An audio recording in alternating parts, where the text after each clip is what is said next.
Good afternoon, everyone. Welcome to God's Grace on Thee and Angel Wallace Productions. Today is Tuesday, and it is the 23rd of 2024. It is 3 o'clock p.m. here in Reno, Nevada, and it is 80 degrees and just beautiful and sunny. Nothing in the skies. So we're going to continue on. We're still in chapter 16, but Hatton cut it short, so we're going to start and continue this. So he continued at 1:15 p.m. and this is strategy 4, and it's make America a welfare state. So let us begin. As indicated by Richard Falk, the global governing authority will supervise the bestial care and feeding of all citizens. Now, the plan requires a human population reduced to the state of domesticated animals. Citizens must become absolutely dependent upon the government for absolutely everything: housing, retirement, pensions, child care, education, medical care, mental health, spiritual guidance, etc.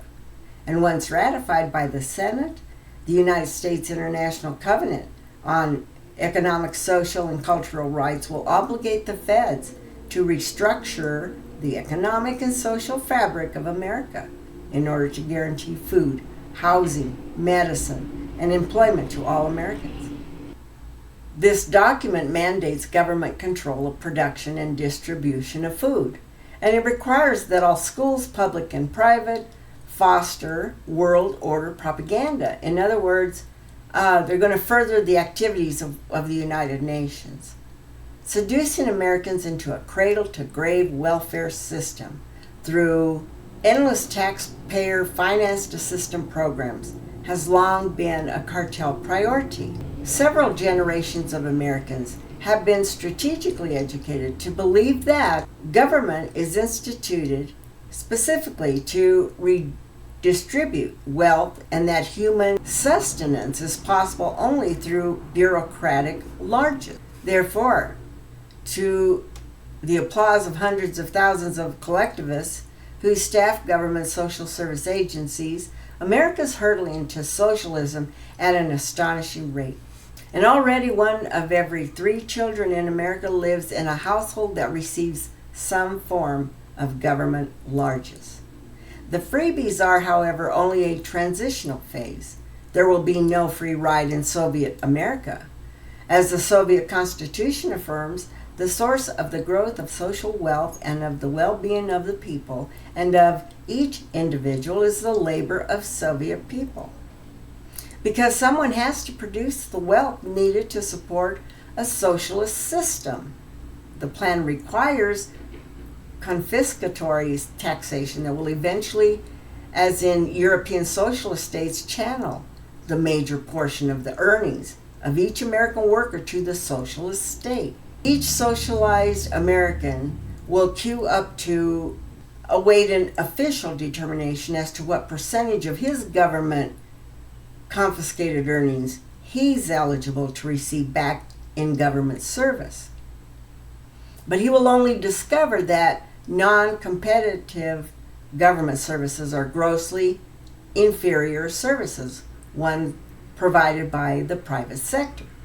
But invariably discover that what he pays to the socialist state far outweighs what he receives in return. Now, the difference will involve the huge administrative costs required to maintain an all-encompassing socialistic bureaucracy. State-supervised labor contingents are also important to America's evolving socialist system. As increasing numbers of American drones become wards of the socialist state, and as the number of remaining producers grows proportionally too small to support the welfare burden, Soviet Americans will find themselves regimented to labor under government supervision. And citizens will be compelled to participate in mandatory service programs, and eventually even the indigent and the homeless will be forced into labor for your food programs. Now, the cartel spokesman Edward H. Carr explained, if the new Declaration of the Rights of Man is to include provisions for social services, for maintenance in childhood and old age, in inadequacy or in unemployment, it becomes clear that no society can guarantee the enjoyment of such rights unless it in turn has the right to call upon and direct the productive capacities of the individuals enjoying them. The cartel's new state's constitution mandates a compulsory citizen draft for national service programs as required by law. As a first step toward a mandatory citizen draft, a volunteer citizen corps program has been proposed by the Democrat Leadership Council. The concept is also being pushed by President George Bush. The Communist Party of the Soviet Union declares, "Communism is a highly organized society of free, socially conscious workers in which labor for the good of society will become for everybody the prime vital requirement." The International Covenant on Civil and Political Rights mandates compulsory labor for prisoners, military personnel, and citizens whose work fulfills civil obligations. However, this document instructs that compulsory duties will not be termed compulsory. Obviously, citizens must be convinced that compulsory labor is really voluntary labor.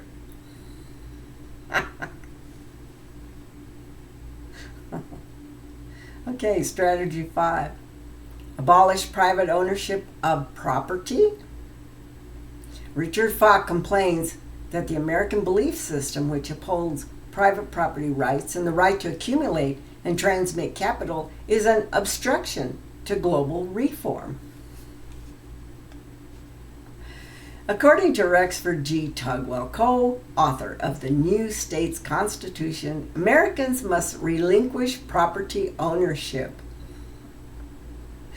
The cartel's tax-exempt Carnegie Corporation of New York funded a report which concluded many years ago, and I quote, "Cumulative evidence supports the conclusion that in the United States, as in other countries, the age of individualism and laissez-faire in economy and government is closing, and that a new age of collectivism, socialism, is emerging.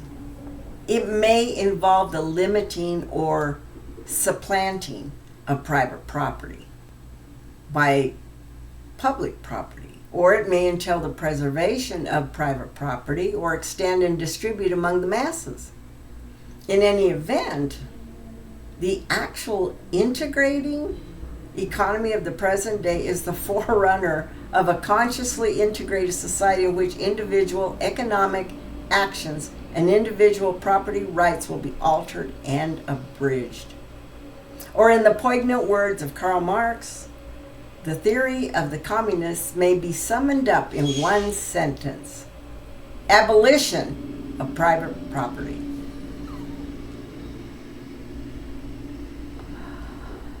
Lenin's revolutionary thugs seized private property in Russia through murder and violence.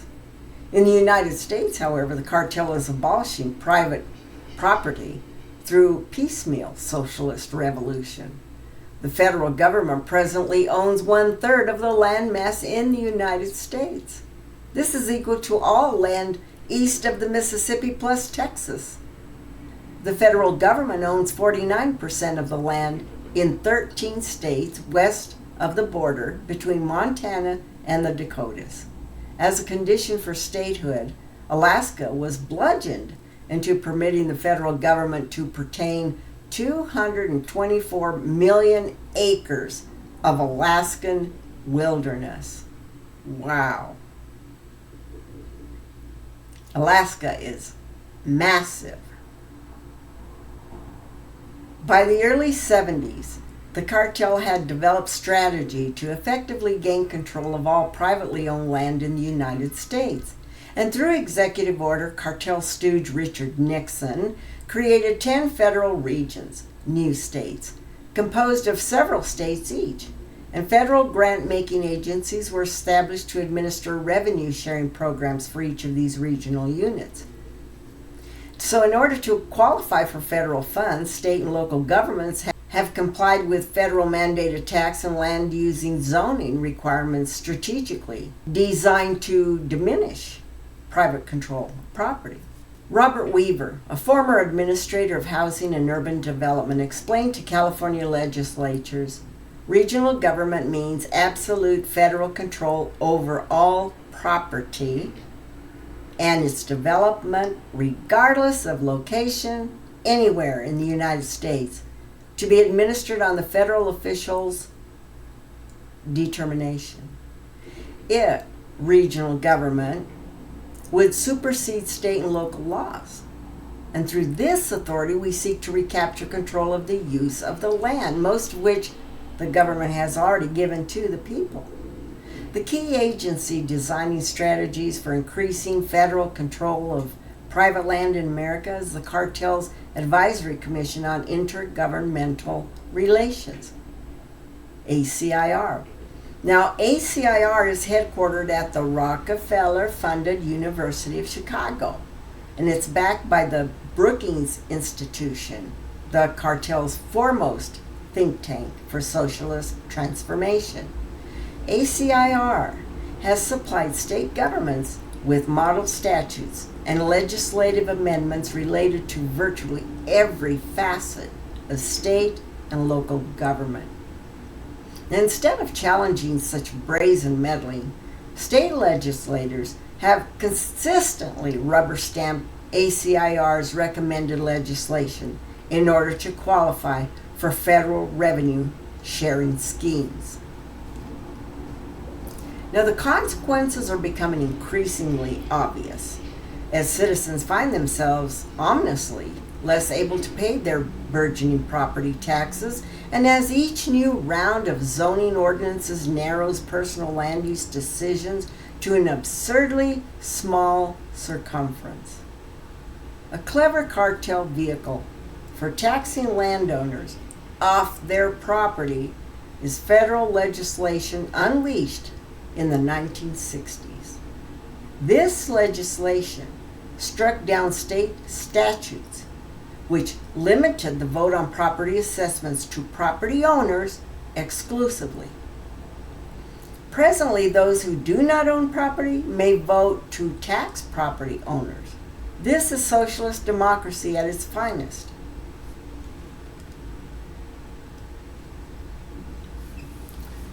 Under cartel influence, zoning ordinances throughout the nation are becoming increasingly repressive. Ordinances which restrict the number of people who can meet together in a private residence, on which provide for neighbors to tattle on one another, are building blocks of a police state. John Vanderhoof, former governor of Colorado, afforded a glimpse of the New World Order when he said, "The individual citizen will have very little to say about the use of its own property. That citizen, whether he be a rancher, a farmer, or urbanite, will be required to submit application for the use of his property to a local computer. That local computer will be tied into a master computer. The master computer will then make the decision as to whether that farmer, rancher, or businessman in the city can use the property as desired." Well, dear ones, is it not already abundantly so? The gradual abolition of private property in the United States portends grave ramifications for all Americans. Samuel Adams wrote that property must be secured or property cannot exist. And James Madison declared that where an excess of power prevails, property is in jeopardy. John Locke, whose brilliant ideas on civil liberties formed the basis for constitutional theory, noted that the right to own property and control its use is irrevocably connected to the protection of both liberty and life itself, which is included under the general term property. The history of communist tyranny has certainly proven him correct. Thus, it is extremely significant that the International Covenant on Economic, Social, and Cultural Rights and the International Covenant on civil and political rights, documents prepared by unelected UN bureaucrats to outline the privileges and duties of global citizens, specifically exclude any mention of the right of individuals to own property. Strategy 6. Usher in the age of Caesar. Yet another vehicle for drawing America into world order tyranny is the executive order. Since 1916, U.S. presidents and their cartel manipulators have issued 13,000 executive orders. These dictums, 2/3 vote of Congress is required to overturn them, and consequently, even those orders which are grossly outdated are almost never overturned. Further, the president does not even need to consult his cabinet. He can act solely on recommendations of advisors and or himself. The constitutional validity of executive orders has been questioned many times, but a ruling on the extent or limit to which they may be used has never been determined by either the courts or by Congress. Executive orders which are placed in the Federal Register allow non-elected executive bureaucrats to completely circumvent Congress in order to create administrative law. Administrative law resulting from executive order is written and administered by federal regulatory agencies, which are mini dictatorships in their own right. And as the Committee on the Constitutional System notes with probation, these agencies combine administrative, legislative, adjudicatory powers in a single government body. This is an example of ultra-centralization of power, which the Founding Fathers warned against. Executive orders are vital to the plan because the President of the United States or his appointed agents may use them to enforce agreements which he alone may have made with another government or with an international organization. So does it concern you what might have already been going on with China, not to mention Russia?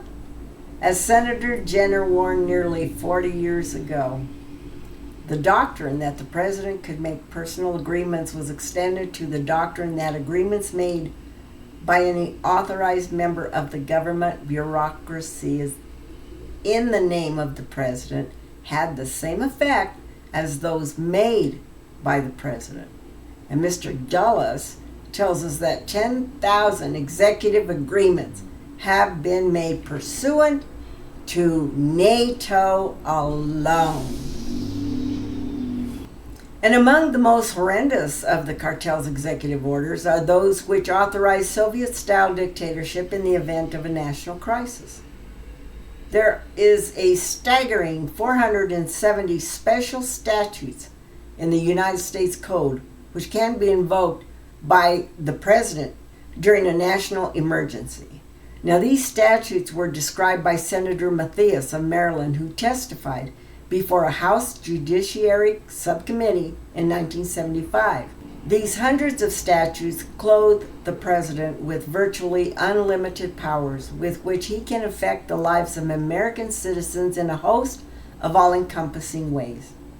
Now, this vast range of powers taken together confers enough authority on the president to rule the country without reference to normal constitutional processes.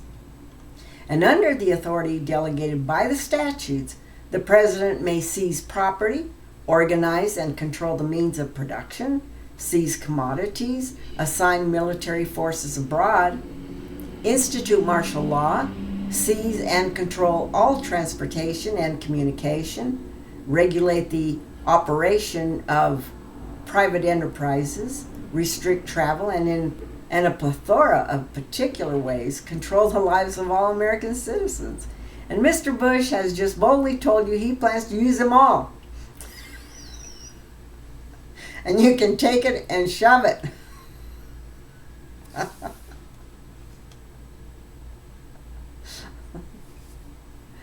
The most abhorrent of all emergency statutes is Executive Order number 11921, issued in 1976. It authorizes the executive to exercise every conceivable dictatorial power, even total censorship, says Dr. Gary North, author of Government by Emergency. Well, how bad is this executive order? It's very, very bad. Mind-boggling bad. Anyone who hasn't read anything about these emergency orders has a rude awakening ahead. The day of the Caesar is already on the statute books. It only awaits a set of circumstances, including a risk-oriented president, to inaugurate that day. The public, representatives, and even the president have only the faintest glimmer of the massive pile of secret legislation ready to be imposed on this nation in the name of national emergency. It is a frightful legacy. Well, you just witnessed it in action. Panama. Mr. Bush was flexing his muscles and testing the water as to how far he could swim. And he found that he can swim all over you people. Pre-manufactured crisis and emergency are important building blocks of world order. And the cartel rhetoric proves the point. And those planning the new world order speak continually of crisis, population crisis, environmental crisis, social crisis, economic crisis, constitutional crises, etc. Crisis provides a splendid rationale for crisis management. For example, professional agitators who continually scream racism or sexism have provided the momentum for repressive legislation, which is gradually augmenting dictatorship by special interest groups that are dedicated to the plan. Crisis engenders more bureaucracy and an endless expansion of political power. And power is just another name for the socialist New World Order. Do you actually think George Bush gives a hoot in a hollow log about abortion? It is a distractor. Look how hard I try is the theme. A nice man like me who wouldn't sacrifice even the seed of life, and blah, blah, blah. Jimmy Carter was catapulted into the presidency by the Rockefeller machine. Carter created, through executive order, the Federal Emergency Management Agency, FEMA. Rockefeller clone Zbigniew Marxism supplied the best available insight into contemporary reality. Brzezinski assisted with the FEMA project. And you all saw how well and efficiently it functioned in the October San Francisco Loma Prieta earthquake. Need I say more? FEMA holds a rein on every department of the U.S. government. It provides the bureaucratic apparatus through which the cartel believes it can hollow out the federal government to rule the nation during a real or contrived national crisis. And during national emergency, FEMA officials will carry out the edicts of the all-powerful executive, apparently without interference from Congress and the courts or even the Joint Chiefs of Staff. When congressional investigators tried to probe the designs of the National Security Council FEMA clique, they are told, as Senator Jack Brooks, the Democrat of Texas, was told at the Oliver North hearings, that these subjects are classified, hiding behind national security. The cartel successfully keeps its power design shrouded from the public eye. However, in 1986, Douglas Dillon betrayed cartel strategy when he confided to his fellow planners at a meeting of the Committee on the Constitutional System that drastic changes in America's constitutional system can be made only after a period of great crisis. He declared that sufficient discussion must be held in advance of this upheaval. America's present predicament was aptly described by that great statesman Daniel Webster when he said, last century, It is hardly too strong to say that the Constitution was made to guard the people against the danger of good intentions. There are men of all ages who mean to govern well, but they mean to govern. They promise to be good masters, but they mean to be masters. So where do you stand? Who will stand against the tyranny of the New World Order? Certainly not the grossly uninformed masses. A random survey of American adults was conducted in 1986 by the Hearst Corporation, and it revealed that 59% of those surveyed did not know what the Bill of Rights is, and almost half of those surveyed believed that the president has the right to suspend the Constitution. Do you have any idea what that means? It means the job is already half done by the cartel. Oh, moan and wail, ye of blindness, for too soon the grim reaper is at thy door. So let us bring this portion to a stop at this point. I do not like chapters of such length that readers will not stop to digest the material. No matter how much indigestion this material may give the belly, I suggest you eat it all. To stand by until you can get the printer set. Hat on out to await your summons that we might continue. Salute. And that's what I have for you today, folks. Thank you for stopping by. We'll be, maybe tomorrow, the day after, I'll get on the next chapter. And that's chapter 17.